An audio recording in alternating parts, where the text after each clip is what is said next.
that's how the different molecules look and how they work.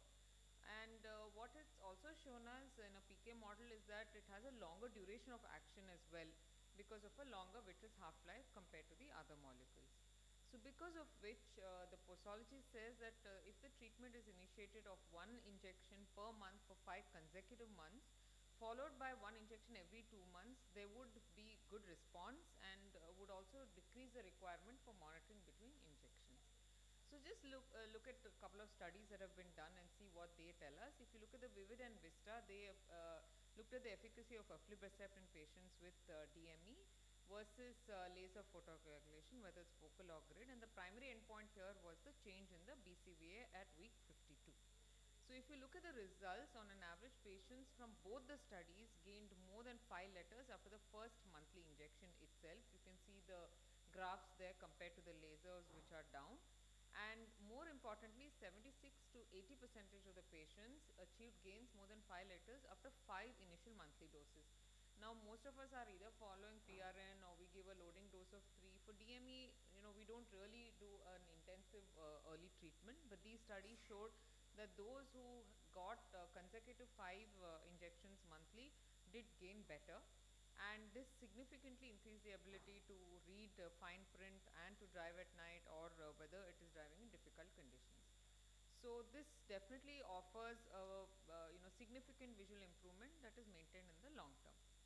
Now, going on to few other findings from these two studies is that even beyond active treatment after 1 year, the benefit did continue in these patients, and the post hoc analysis of pooled data from both these studies did show that even after the 4th or 5th injection, there was continued response. Now, what we should know that delaying, anti-VEGF treatment when it is absolutely required or there is significant edema can result in irreversible loss of vision. This was seen in the RISE and RIGHT, wherein it showed that delayed ranibizumab treatment led to suboptimal vision gains in patients with DME.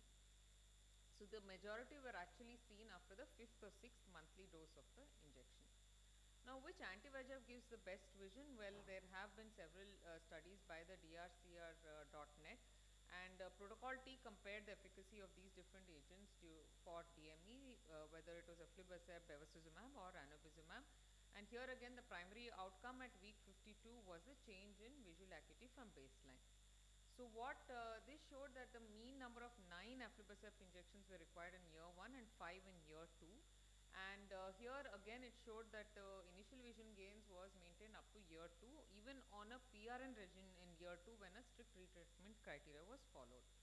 So here again, intensive treatment in year 1 may actually facilitate a reduced injection burden thereafter, and both protocol I and T showed that it was associated with maintenance of visual acuity gains, as you can see here.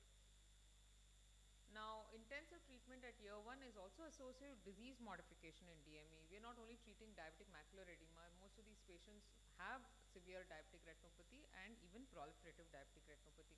So let's see how these injections actually help. In Vivid and Vista showed that a significant proportion of patients on DME treatment with aflibercept experienced actually DR regression, which means there was a 2-step improvement in the DRSS, or the diabetic retinopathy severity scale, than those who were only treated with laser. So I think that becomes quite significant, because a lot of these patients are young and we want to look long term, how severe their diabetic retinopathy is going to progress. And fewer patients with DME receiving aflibercept develop PDR through week 100 than those treated with laser. So definitely there is some collateral advantage of giving anti-VEGF in these patients, and we now know that even PDR is being treated by monthly injections in the West. And those eyes with NPDR at baseline experienced improvement in DR severity with anti-VEGF treatment as well. So both NPDR and PDR patients did help. Now, early intensive treatment in eyes with persistent DME also did show improvement. This was in Protocol T. When they went through 24 weeks in the treatment group, they assessed the outcome, and the proportion of patients on persistent DME actually decreased through week 24. And this was how it showed, and aflibercept was definitely better than the other 2 medications.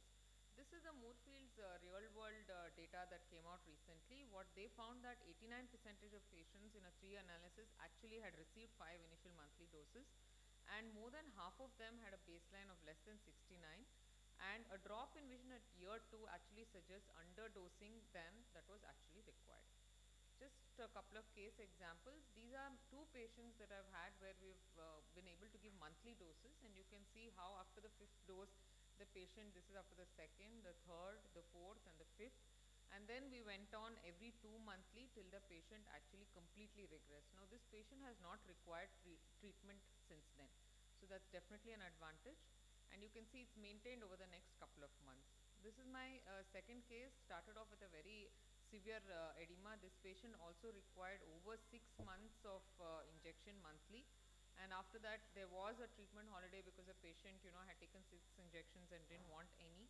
So we were really not able to reach the success of the first patient, but still got better with time. So to summarize, intensive treatment in year 1 confers significant visual gains that are maintained in the long term.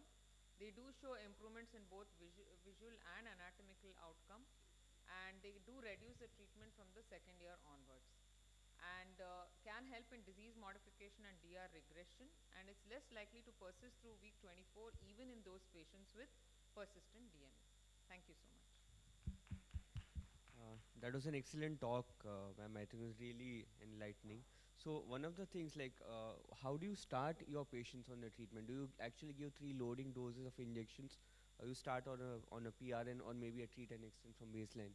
So though almost all the studies do recommend, giving it aggressive initial treatment, I think I decide my treatment based on how severe the edema is, Jay. Okay. Not all patients get the same sort of treatment. One size doesn't fit all. So yes, if the edema is very severe, like my second case, even 5 to 6 monthly injections did not really make a difference to that patient. We just persisted, and eventually, there was some amount of visual acuity gain. Whereas if you see in the first patient, maybe that patient did not really require 5 monthly injections, but because we gave those 5 injection monthly, the patient was able to afford and did take up the scheme. What benefited was that the patient did not require any further injections. But given that in our real world situation, not everybody can afford these higher molecules, and not at a frequency of, monthly. Yeah, So I exactly. think it changes, Jay, though literature does say that it's good to go, but I finally decide based on the patient's affordability Yes. and the severity of the edema. Yeah. Suppose you have a case where the edema completely resolves say, after an injection. So do you still go ahead with the loading, or you wait No, for the this thing? absolutely not. If the Okay. patient's edema is resolved to the extent that there is no treatable edema, I'm not talking about extrafoveal edema, which we can still try laser, but if there is foveal involvement, only is when I continue. And Okay. even if there's very, very less foveal involvement, very less edema, vision is 6/6, sometimes I can even wait, and metabolic control itself so many times does improve in these patients. Absolutely, yes. So any further doubts from the audience? When would you consider to switch your therapy actually? After how many injections do you actually switch? So my threshold is rather low for switch, because these medications are pretty expensive, and there's no sense in injecting them again and again if they're not responding. I don't go more than 2 injections. And for CNV and for AMD? CNVs take a longer time, and they vaccine way much more than DME. So in DME, if I don't see a downward trend after the second injection, I do switch, and I even switch the drug class itself from anti-VEGFs to steroids. I do that pretty often. And just one note is, if you're switching the drug class in anti-VEGF, don't go from innovator to biosimilar. It doesn't make sense. So if you're going, just switch the entire class, because then at least there is some affordability. What we tend to do is switch from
these injections, they may either you switch or they may switch the doctor. That is another thing that. Yes, So, and then the other doctor will switch it. So I think three is is reasonable for reasonable. AMD. Usually we see some response until, if you're not seeing even the slightest, I don't think it makes sense. Any other questions from the audience? Thank you, Jay. Okay, thank you so much for the wonderful talk. So now we'll go into the interesting cases. So first, Dr. Ayush is there. He will present his case on rare case of acute macular neuroretinopathy. It's an Aguchi disease. Sorry, rare case of Aguchi's disease with Muzur-Namakar phenomenon. Good afternoon, everyone. Myself, Dr. Ayush Sangole from BJ Medical College, Pune. I'll be presenting a rare case of Aguchi disease with Muzur-Nakamura phenomenon. The case of 10-year-old male came to the OPD with the chief complaint of diminution of vision at night since 4 years. Is non-progressive. Daytime vision is absolutely normal. The color vision is normal.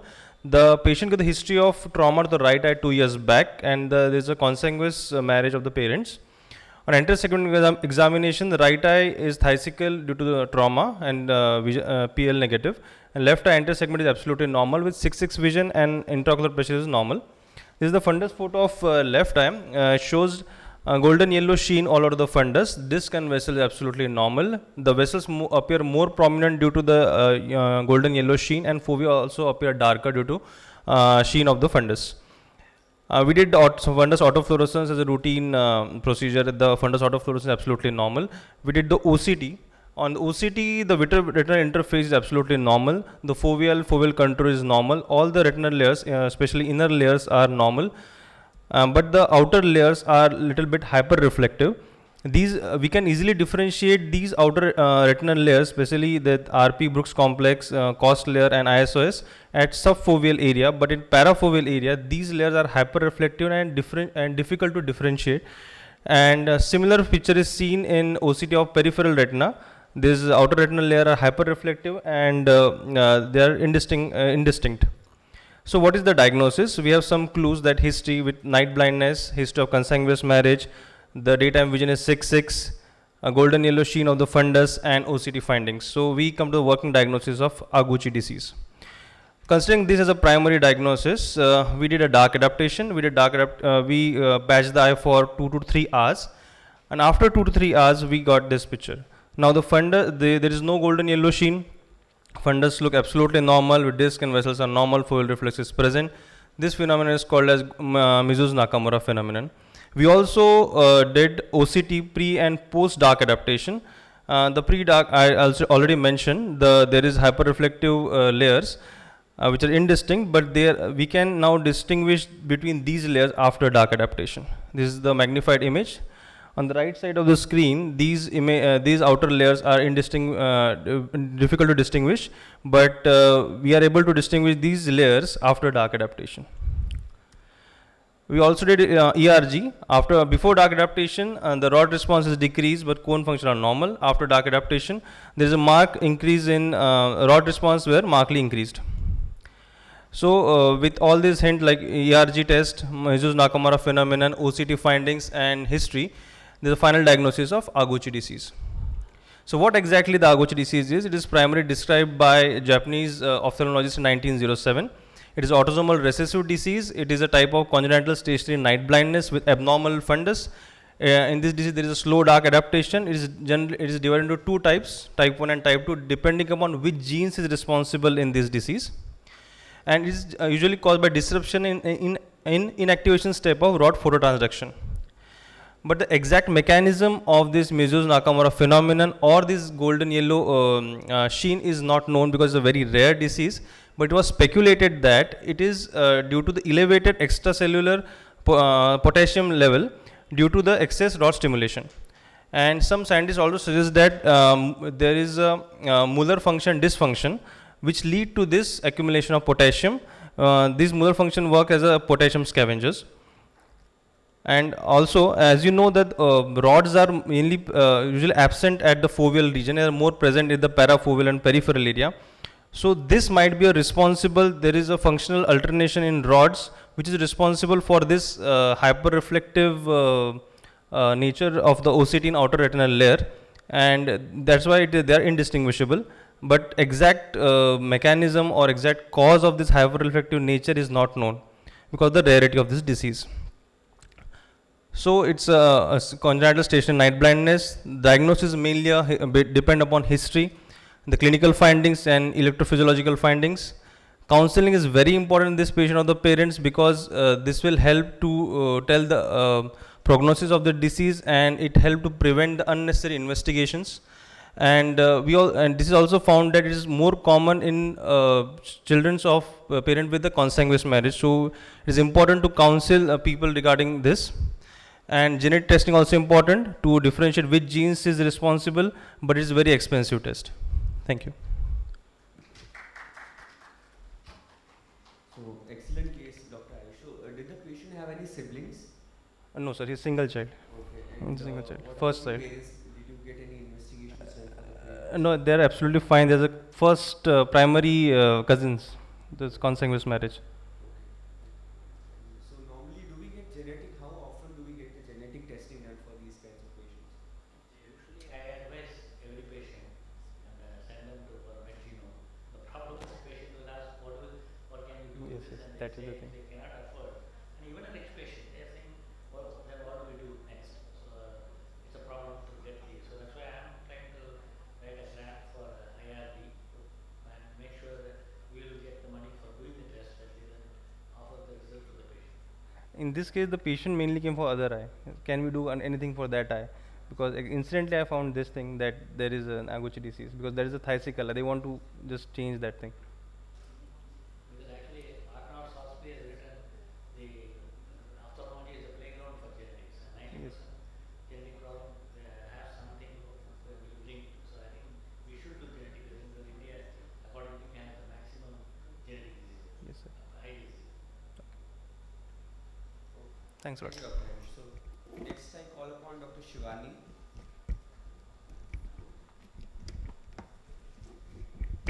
She'll be presenting a rare case of acute macular neuropathy following COVID-19 infections. Also, I request next speaker, Dr. Puneet Singh, to be ready on the other side of the podium. Dr. Puneet. It's not there. Dr. Sudhanshu.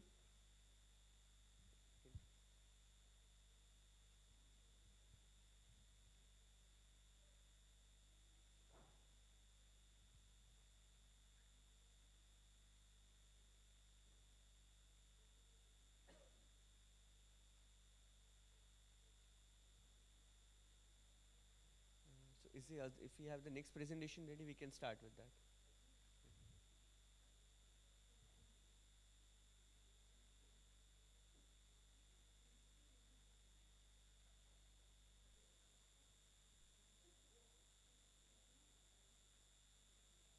So if I can bring Dr. Chaitra for a minute. So, ma'am, do you do genetic testing for all these patients, or how do you investigate these patients? So, like Dr. Natarajan mentioned, we do have a strong genetic department, and Retinal, as sir was mentioning, is attached to our hospital itself. But their tests are expensive. Okay. So, like if unless that patient has plans to get married, there are chances of premarital genetic testing possible, or preconceptional genetic testing. We insist on doing it. Otherwise, all patients are given a suggestion to do it.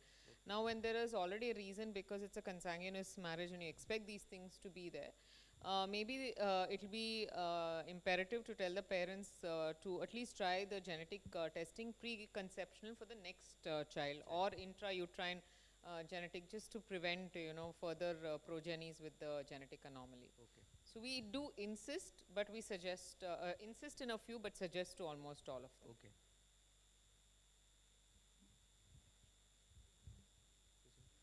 Yeah, we can start.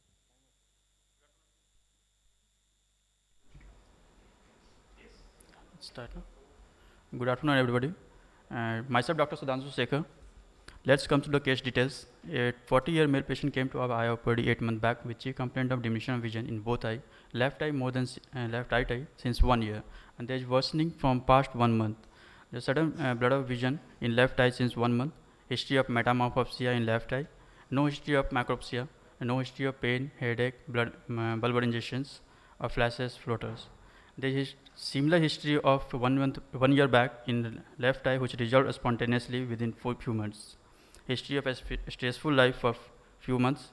Known case of diabetes mellitus 5 year and hypertension since 2 year, which is under medication. Family history was nothing significant. Personal history nothing significant.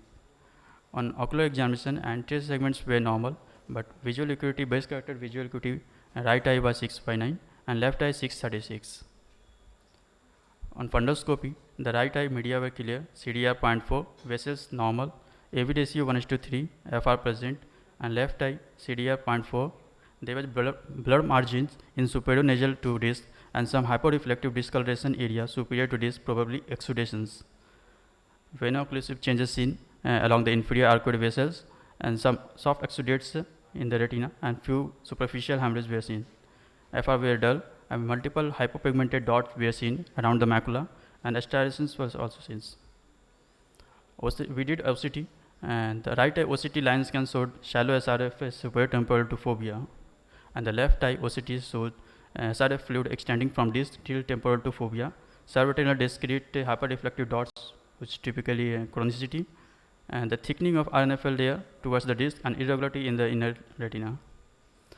We did the OCT disc also. The left eye OCT disc showed shallow SRF and retinal thickening with some cystic space in the outer retinal superior to disc and subretinal hyperreflective dots exudations superior to disc.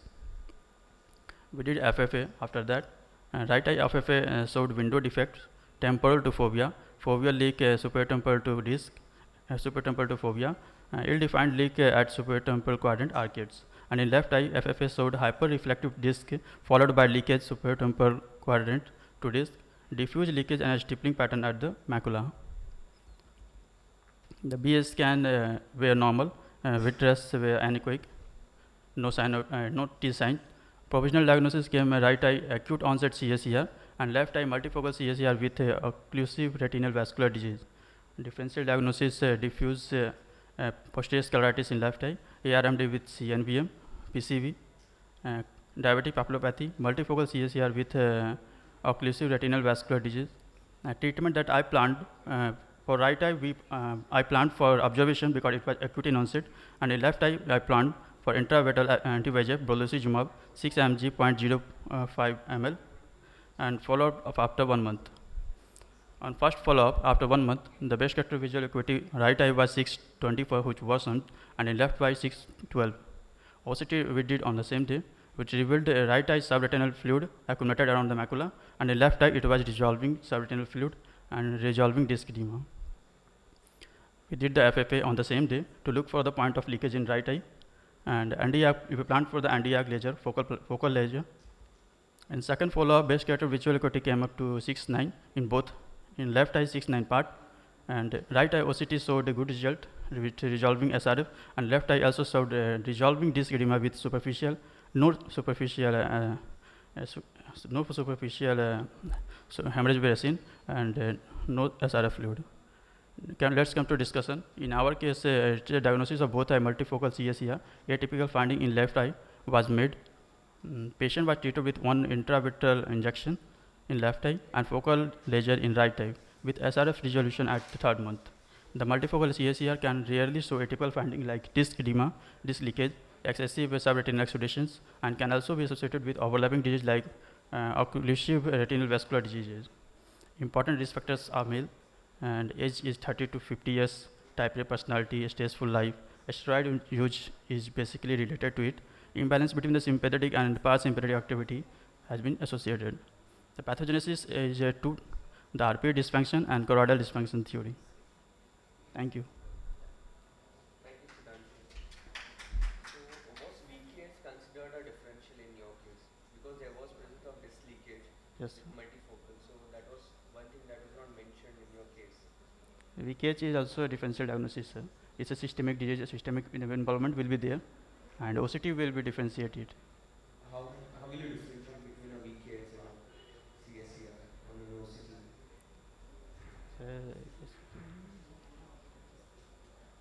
That you see a lot of RP undulations and all that would be there in a VKS, which Yes. will not be there in this.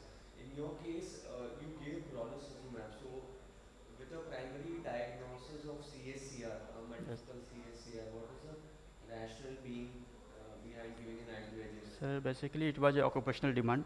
He is and the patient is a pathologist by profession, Okay. and it is chronic case in left eye, so we performed it. Okay, but so do you give anti-VEGF for CSCR patients?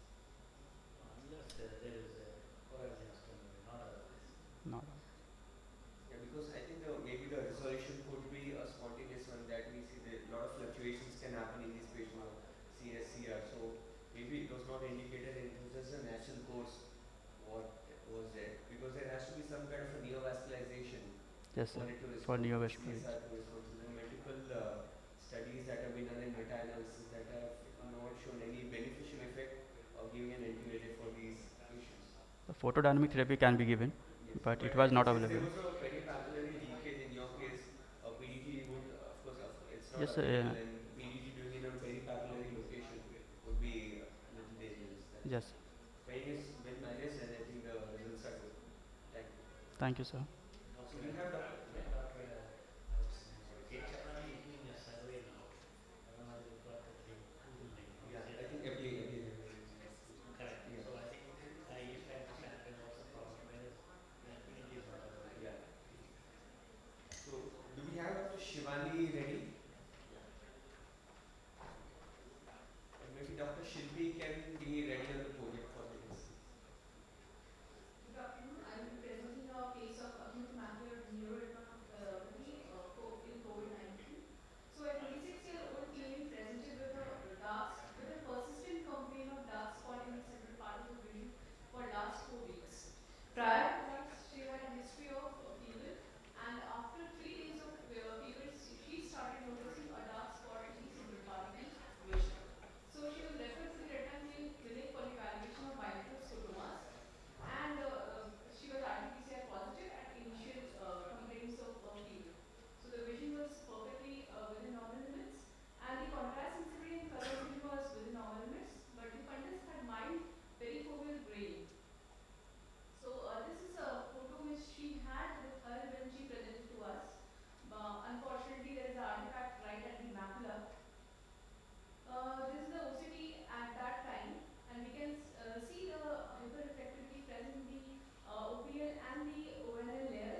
half zone or zone 1 disease in adults? Is it fallacious?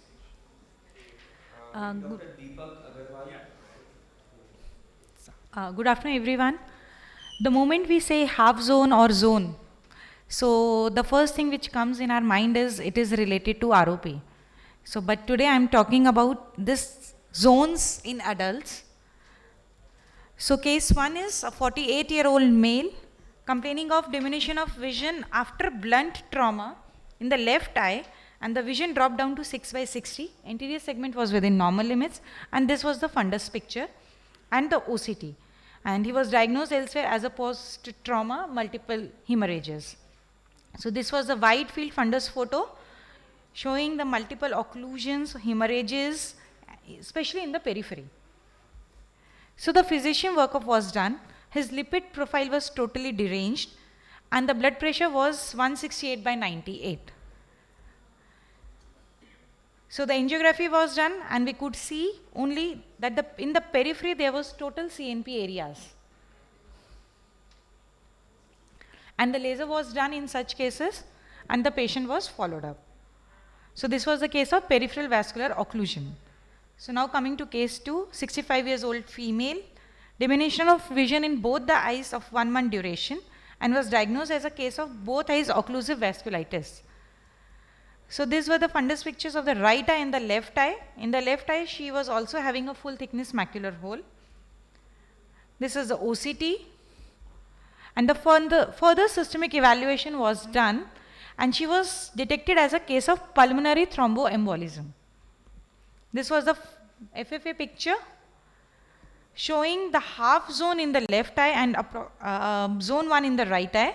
The lasers was done to the ischemic retina. Case 3, a male, 65-year-old, diminution of vision in both eyes of 5 months duration and was diagnosed as a case of neovascular glaucoma. This was a fundus picture, minimal hemorrhages, yes, sclerosed blood vessels in the periphery. This was the OCT and the further systemic evaluation, he had HbA1c of 9.3, the random blood sugars was 231, carotid Doppler was normal, echo and the angiography revealed the blockage in the major vessel and the patient underwent CABG. And after that when the FFA was done, this was the picture with the multiple NVs and the CNP areas. In this case the laser was done and the injection anti-VEGF was given. So what is oculomics? It is the retinal structure and blood flow changes which are associated with the systemic and the CNS illness. And in these cases, the ocular imaging is used to diagnose the systemic diseases. So what we learnt is vasculopathy in not known systemic diseases, they may present as more severe diseases, and don't just rush after anti-VEGFs or the lasers without doing any systemic evaluation in such cases. Thank you. Excellent, I think, short and sweet cases. And one very good point that you have taken is, I think it's very important to systemically investigate all these patients. Many times we see a very high sugar levels in them, very high lipid levels as you showed in the first case. So for the first 2 patients, you managed them only with laser or you added an anti-VEGF also? Initially we didn't add. That's what my question is, whether we should give anti-VEGFs in these cases also.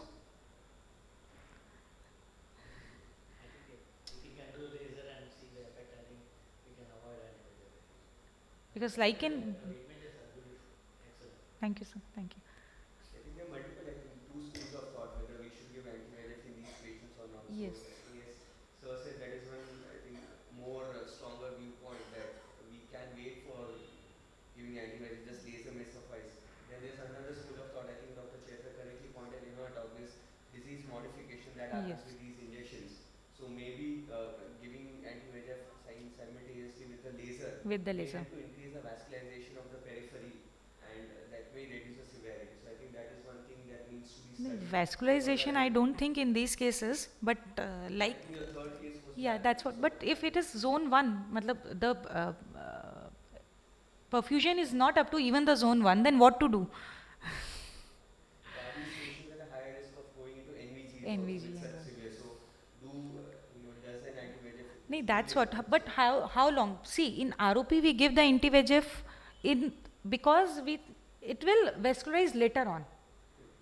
Though it is a slow, but it will. But what about in these cases, in adults? And how long we should give? Because we cannot laser the area beyond, I mean, up to the macula. So you give anti-VEGF till you tide over the initial load of high VEGF, and then do your laser well. Of course, you don't laser it within the Within macula. the Few macula. patients with foveal neovascularization or within the macular neovascularization have actually done a little bit of laser even within the macula, but subthreshold, take a marker outside the macula and then bring it down to half and then do it like a Okay. subthreshold micropulse. I have done even within, because we've had such severe macular Neovascularization. neovascularization that we had to, and anti-VEGF brings it down temporarily till the time laser takes it. Okay. I think that's an excellent point about considering micropulse for at least in the macular region. So I do that within, because the collateral damage is far lesser. So 2-3 cases we have done that and they're doing quite well. Okay. So any Thank you. experience with micropulse for these patients? No, I don't do laser at all. Okay, Dr. Thank you. Excellent cases. So next I call upon Dr. Deepak to present his cases of his treatment with brolucizumab injections. A very good afternoon to everyone.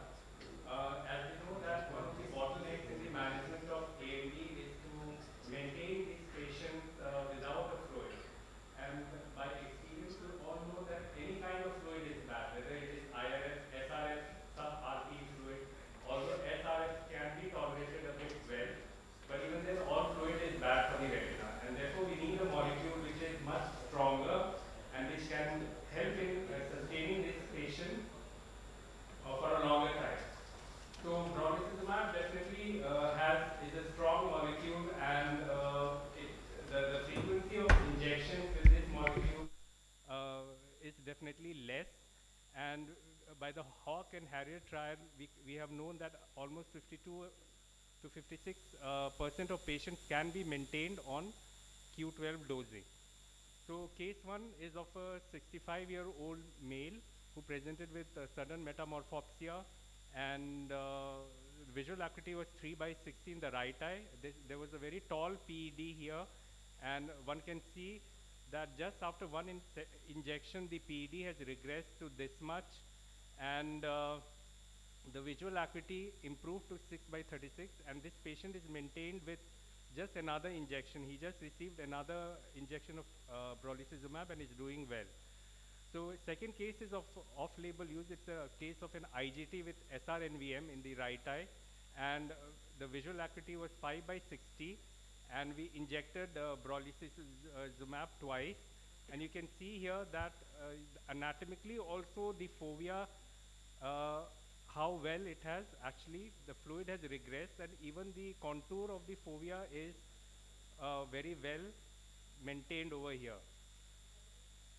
My third case is of a chronic CACR with CNVM in the right eye. The left eye already has a scarred CNVM over here, and this is the octa picture here. So with one injection of brolucizumab, the visual acuity improved from 4/60 to 6/36 in this particular patient.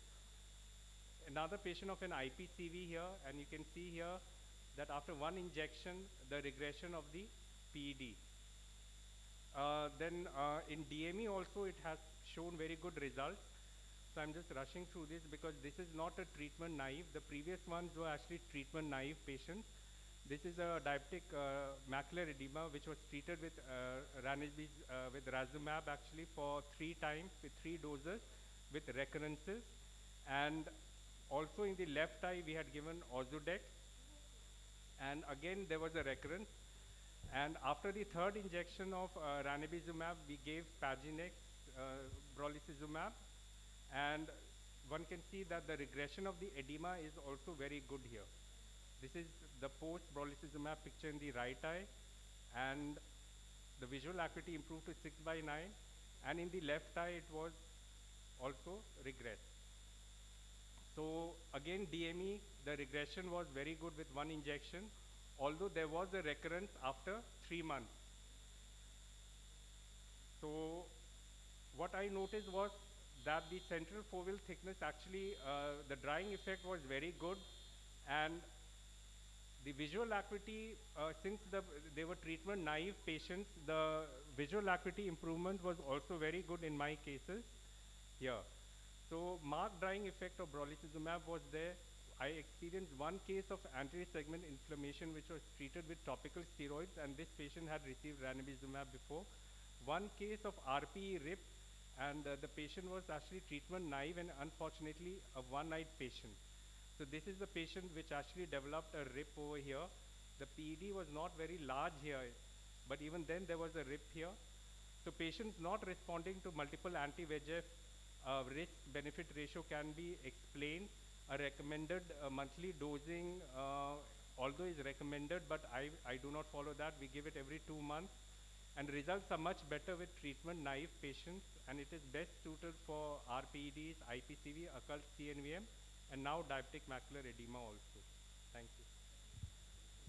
Yeah. Excellent cases, Dr. Deepak. I think we all know it's a very strong molecule, and it has got a very good effect on all fluid compartments, especially the sub-RP compartment, which we never used to discuss much, prior to the advent of brolucizumab. So now we are looking into those aspects also. So is it a primary drug of choice for you in all these indications, or you use only for treatment of resistant cases? No, for me, I'm giving it for even treatment-naive patients, and what I have found is that they respond really well. And the visual acuity gain is very good if we give it in a treatment-naive patient. That is what I have experienced. Only for diabetic macular edema part, which I have seen, is that the drying effect is not that good when we compare it with AMD. Okay. It does regress, but it takes a longer time. And you start with 2 monthly doses, as you mentioned. I'm not giving monthly. Okay. How about, I think ma'am has a lot of experience with brolucizumab. For AMD, I am giving monthly. Okay. So DME, not really, as and when the response is, and it's really not first line as yet for DME for me. True. For patients with PCV, definitely first line. And I tend to go monthly because a lot of them, like I said, are pretty advanced in their disease, and with AMD, you want to give them the advantage of giving that treatment, not for DME. Okay. Thank you. So do we have Dr. Jasmeet Chandi? Yeah. She'll be presenting her case on multimodal imaging in bullous CSR with spontaneous RP RIP.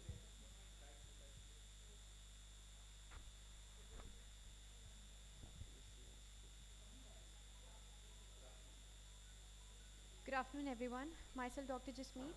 Today, I'll be presenting a case of bullous central serous chorioretinopathy with spontaneous retinal pigment epithelial RIP. A 34-year-old male presented to our department with the chief complaints of sudden painless loss of vision in the left eye since 1 month.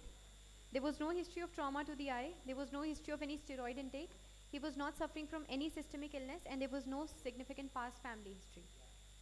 On ocular examination, the visual acuity in the right eye was 6/6, and in the left eye it was 6/36 with no improvement on correction.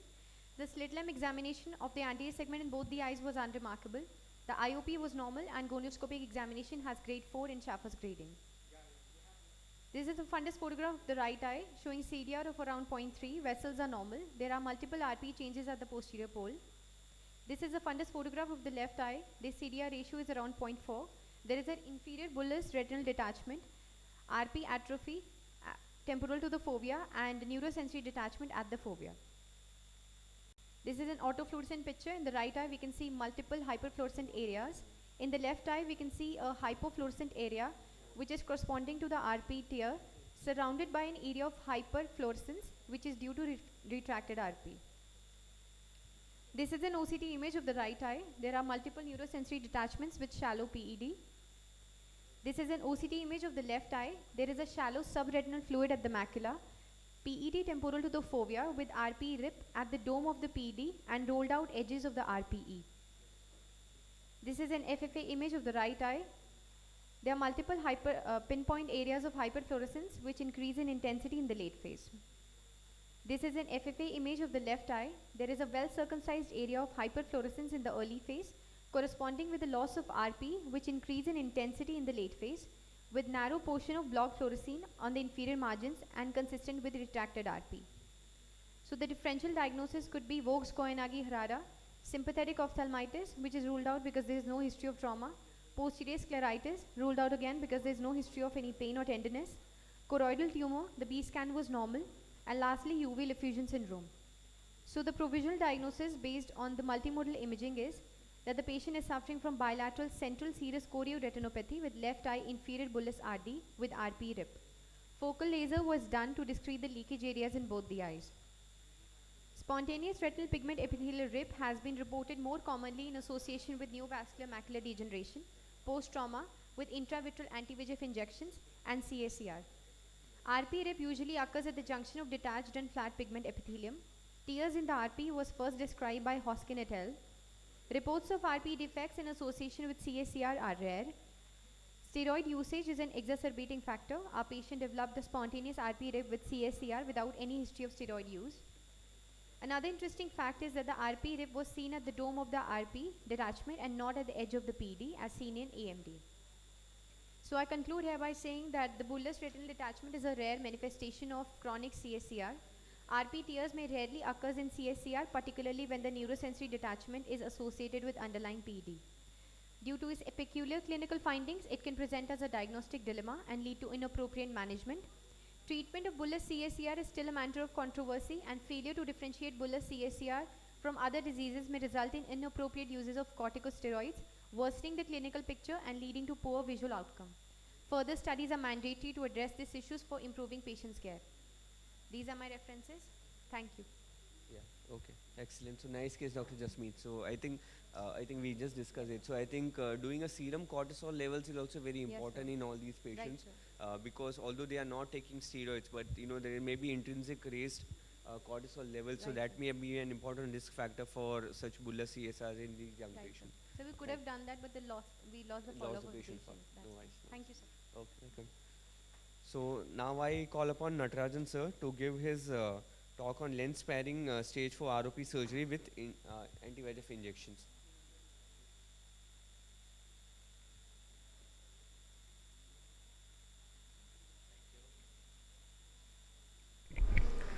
Thank you, Dr. J. So I am speaking on lens sparing stage 4B ROP surgery with anti-VEGF. A 3-month-old baby was brought to us at AIOCMTC1 on 19th August for surgical management of ROP, which was diagnosed in Dubai and was advised surgery for the same. So left eye injection Lucentis was given and diagnosed with left ROP stage 3 zone 1 plus, and right eye anterior zone 2 no ROP, and that was in Dubai, and C-section was done, 33 weeks premature, birth weight 1.5 kg, NICU for 28 days, no consanguinity. Dilated fundus was done, and macula, you can see a thickened hyaloid over the optic nerve with peripapillary and macular TRD. Peripheral lesions, temporary peripheral avascular retina with elevated ridge over 6 clock hours, temporarily having florid neovascularization, stage 4B ROP, whereas nasal retina normal. So diagnosis OS stage 4B ROP, status post injection Lucentis. We advised 27 gauge lens sparing vitrectomy. This is the pre-op B scan showing the macular traction retinal detachment, and that's the surgery. So doing the pars placata approach, and I use the 27 plus. So usually you don't do the tangential, like to do almost vertical so that you don't damage the. So you can see the temporal like apparel membrane with a traction to the periphery. So I do the using the vitreous cutter with the high cutting, cutting the tangential traction. Use the steroids to identify the non seeing vitreous part, trying to stain it and remove the vitreous because there was no PVD. So you have to create it. You have to be careful. So you want to clear as much as of vitreous as possible, and not a base excision, but clear the. And then I use the forceps to lift the membrane. Till that time there was no ooze of blood, but you can see the underlying membrane was there, and there was neovascularization in the peripheral part, and you can see the apparel membrane which was part of that were cleared, and I am using the retinal brush to clear the pre-retinal hemorrhage,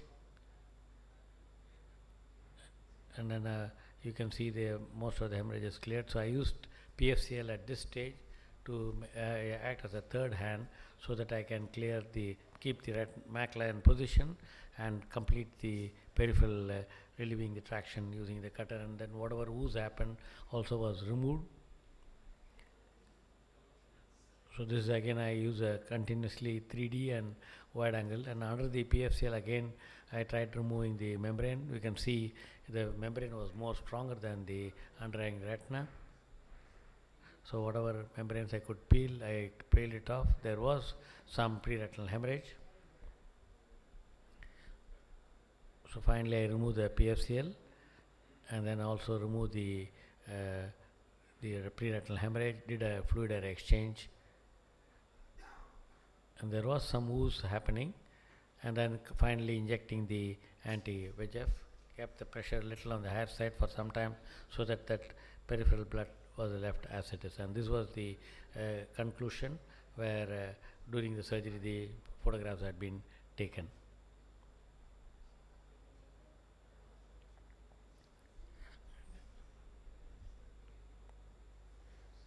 So that's the advantage of having where you can have the computer images, where you can take pictures of the surgery. So post-op, you see the retina attached, and thank you very much. Excellent case. Not many of us are actually doing ROP surgery, so it was very interesting to see. One very important point that you brought out was the use of PFCL in these eyes. So that we don't very often see. So how often what are the indications where you will? Because I started using PFCL because Stanley Chang was with us in 90s. So many times I used PFCL as a third hand to keep the retina in position, and then make sure you can remove the PFCL at the end of the surgery. So most of the time, even in diabetic where there's going to be ooze, so usually I give a pre-op anti-VEGF. Sometimes this bleeding happen, so I keep even in sometimes in the fill up the PFCL for the extreme periphery, and then work under PFCL and remove the PFCL. But I don't like to leave the PFCL. Grade 5 ROP I have stopped operating. Now I sent to Dr. Jaydeep, but the patient sometimes insisted they come to operate with me. But this one also patient insisted, but 27 plus is very good for doing this. So you do 27 in all these pediatric cases? Yes, pediatric I always like 27 plus. Okay. Anyone else has any experience with pediatric ROP surgeries? Yeah, so regarding this case, sir, Yes. so this was a thickened hyaloid membrane going from disc to the lens, or it was a ERM over the macula? No, it looks like a ERM over the macula because of the proliferation started in spite of the lucent is given. So after inducing PVD, Yes, that's right. I was just thinking during the surgery, just now when I saw the whole thing was coming, maybe I should have used bimanual, but I was wondering how many ports to put for a small baby. because it is said less is more for all these pediatric cases. Yes. To intervene as less as possible. Correct. So most of the time we don't induce PVD and we just try to cut all the traction bands, whether it's extending from disc to disc or disc to. Yeah, but this was holding the macula like that. So if I had left it like that, I don't think it won't go back. So I think the only thing I can think is probably I should have used the forceps and scissors and do the bimanual dissection, because it'll be maybe done over fast, maybe with the PFCL there. Yes, thank you. Thank you everyone for listening. Thank you sir for this amazing session. Yes. Now we conclude the session. And I think we have concluded in time when the next chairman has come. Dr. Azad, the session is yours. I finished my session.